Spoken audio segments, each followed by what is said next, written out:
Guys, welcome to episode number 5 of the Derby Crime Road Live. At the start of this episode, currently in the top 3 of the Premier League, but then there's teams like Burnley and Bournemouth, so it is very early on in the season, so I wouldn't pay too much attention to it. In between the two episodes we did get a scout report here, so we'll just start off the episode by having a look at these players. Basically what I do is if there's any player under 90 potential, I just don't bother. Like this guy here, not going to be very good at all because his maximum potential is 66.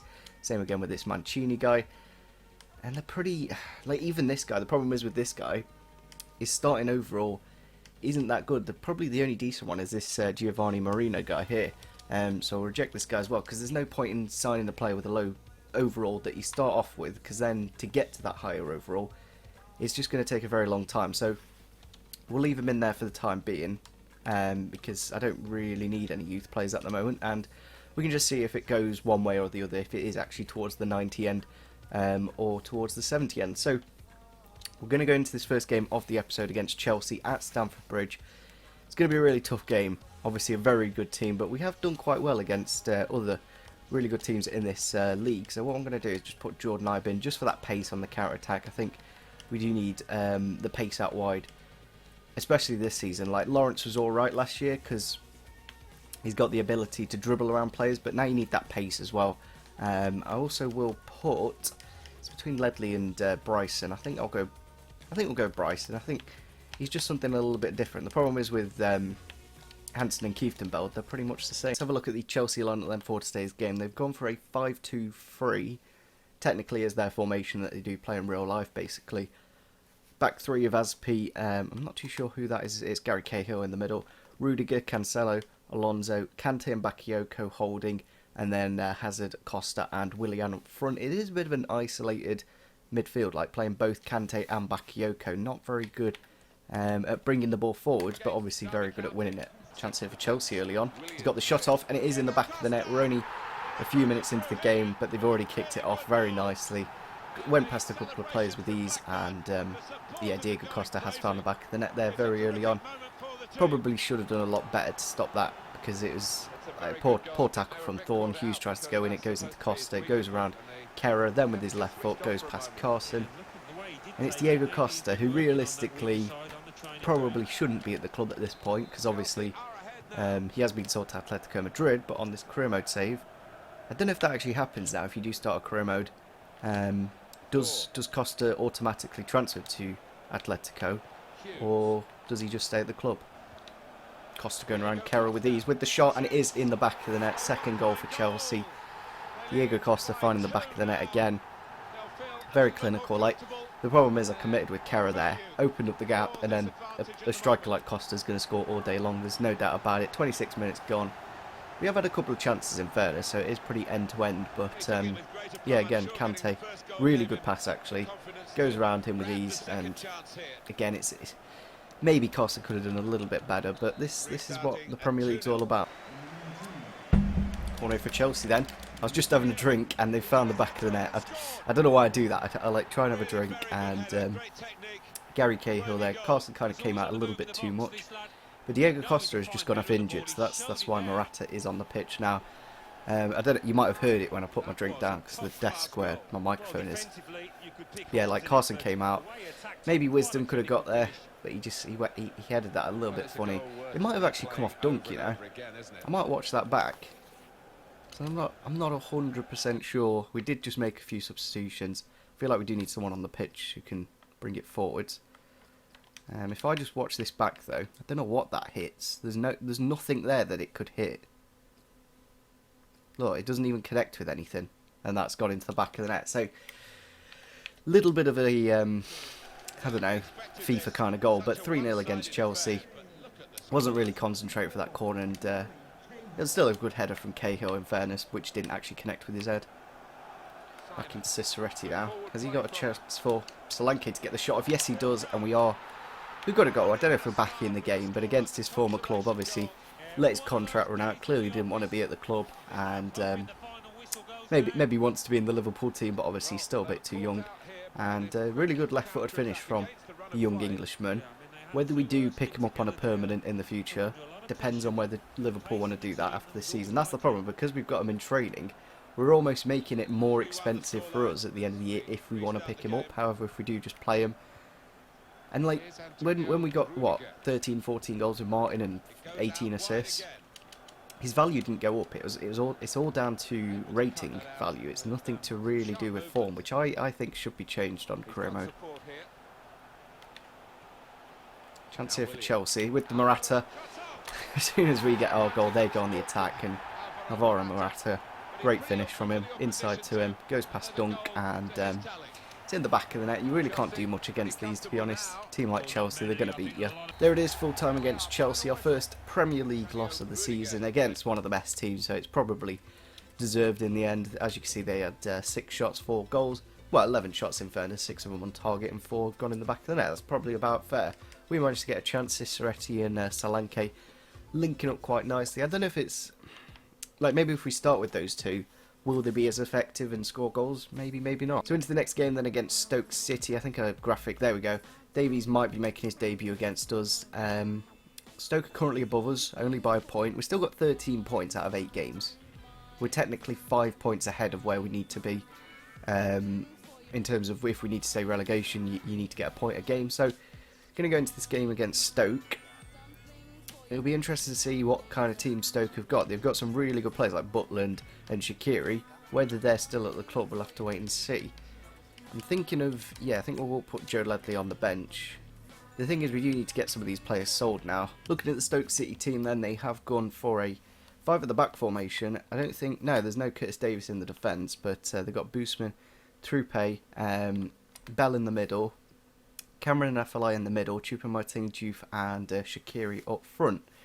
Again, exactly the same formation as Chelsea, who absolutely dominated us. So we do really struggle against a 5 at the back. I don't know what it is. Obviously, with us only having one striker, there's 3 centre backs essentially to mark Chris Martin. So it's pretty easy work. There's no Joe Allen in the Stoke team, which would have maybe helped their midfield slightly, but early chance here to get something going. It's into Martin now, inside to Hughes. Can he get an early shot? Yes, he can, and it is in the back of the net. A great start against Stoke City. He's got his first goal after coming back to the club for around 10 million, obviously 6.5 plus Guidi. That's what we've missed last season. We didn't have that midfielder that could come from deep and bring it forwards. We had it towards the end with Bryson. But yeah, good ball out wide to Simon. Martin with the ball inside. And with his weaker foot, Will Hughes, in fairness, he's well known for that left foot. Not so well known for that right. And he's found the top right. A really good finish, in fairness. I don't know if it's when, like, because he's so bad at shooting with his right foot, it almost makes it more difficult for the goalkeeper, because it's really random. So it could have gone anywhere. But we found the back of the net that time. Chance here for Stoke in the last 5 minutes. Shaqiri's got a great ball in, and it's in the back of the net. It's a really good ball from Shaqiri. And Diouf is on the end of it to find the back of the net. I've actually used Diouf on Ultimate Team, and he's ridiculously clinical. Not the best at dribbling, but if you put it in the area, he'll get whatever it takes to put it in the back of the net. They have found the equaliser, though, in the 88th minute. A little bit unfortunate, but probably deserved. It was a really good ball from Shaqiri. And nothing Carson could really do. There it is, full time against Stoke. Currently, well, it's ended 1-1. Not currently, it's ended. Scott Carson actually made a few saves, and Jack Butland. It's pretty end to end in the end. 8 shots for us and 4 for Stoke. They had a bit more possession. We probably were a bit more clinical with ours, and we've got a point. Into the next game then against Swansea. They're currently just above the relegation zone, so in theory we should do well. But away from home, it'll be interesting to see how we do. Ball into Martin now, into Vidra, really good opportunity. He's got the shot off, and he has found the back of the net. Matai Vidra, first 10 minutes I think it is, and away from home, we're in the lead. Really good passing play, Martin holding it up again. Just like literally every goal we have with Matai Vidra, Martin's just holding it up for a great run, and yeah, really good finish in fairness from Vidra. We're in the lead. Chance here for Swansea then. It's gone out wide to Norton, now into the near post. Gone through Carson's legs, and it is in the back of the net. A little bit unlucky. Maybe if Carson kept his legs shut, that wouldn't have gone in. But Borja Baston, the £15 million man, has found the back of the net. I don't know if he actually does. I don't know if he's on loan somewhere this season. So he's not at Swansea, but it's one of them. It's a poacher's finish, obviously. It's gone through his legs. And Swansea are back in it within 10 minutes.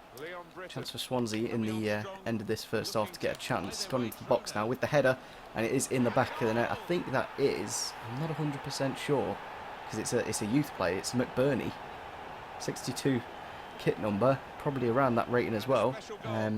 Both fullbacks kind of out of position for both goals, and it's led to a pretty decent header. Maybe Dunk could have done a bit better, but yeah, McBurney found the back of the net there. Maybe a play we can look at in the future. Going into the second half then, I think that first goal especially was, I'd have to put a lot of the blame on Max Lowe.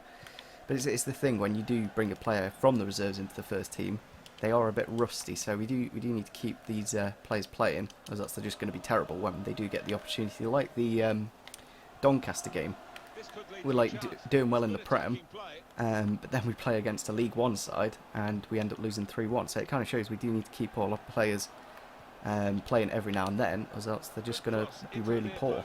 It's gone through here for Roque Mesa.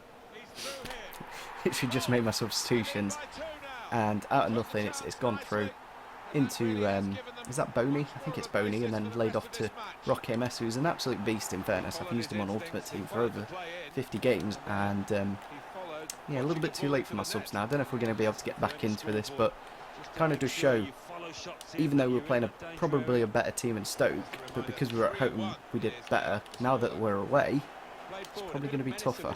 Chance here for us. If we can get a goal now, then there's a chance we can get back into this. Vidra's gone around quite well. The keeper, Mulder, has made a pretty decent save. He's still got the corner though. He's gone into a decent area as well. Again, the keeper making a pretty decent save. Slank here, bringing the ball forward. There's not many options for us. That's the one problem with this formation. But we found it into Vidra. He's been taken out from behind. We've got 2 minutes. I think that's Van der Horn or whatever his name is. Has taken out Vidra from behind. He's won a couple of penalties recently, we have, but we do need to put this away. Probably will give it to Vidra, because I think he did score the last one. It was against City, I think it was. So we'll go down the middle this time. And I don't know why the keeper hasn't moved. It's really annoying when that happens, because in theory he should go down the middle, because it takes a lot of balls from the keeper to stay down the middle, because if he goes down the corner he just looks like a bit of an idiot. But chance here for Solanke to get a goal. Just wide. Even if we did score that penalty, it wouldn't have really made much of a difference. But you see, as you can see, we had 10 shots this game.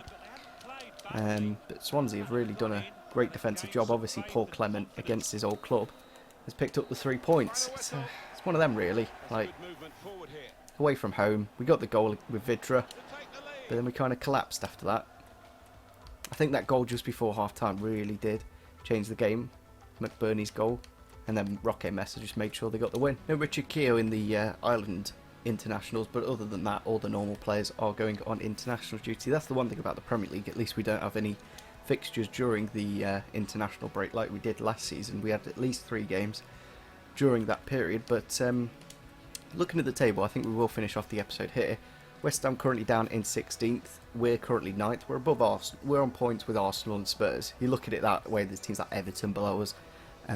So we're doing very well. There's no doubt about that. It's kind of crazy how I think we were the only team to beat Bournemouth, and they're top of the table with 7 wins and 3 draws. So very early on though, still 10 games gone though. We'll start off the next episode with this game against West Ham, then Palace, then we'll probably get up to the Burnley game, and then we've got another episode after that, and we'll be in January. So if you want to start leaving some comments, we did obviously sell Baluli for just under 8 mil, so we should have around 10 mil to spend. I'm sure we'll get someone else sold between now and then as well, I hope, because we've got plenty of players on the transfer list. I think there's a way of seeing the players that you have transfer listed.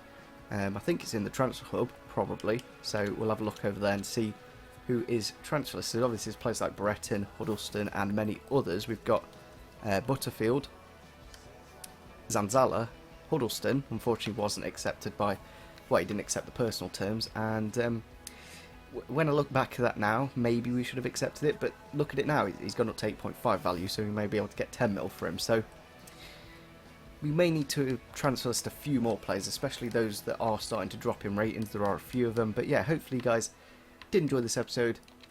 Probably a fair episode. We managed to pick up a point against Stoke City. We lost against Chelsea in the first one, and then away at Liberty we lost against Swansea.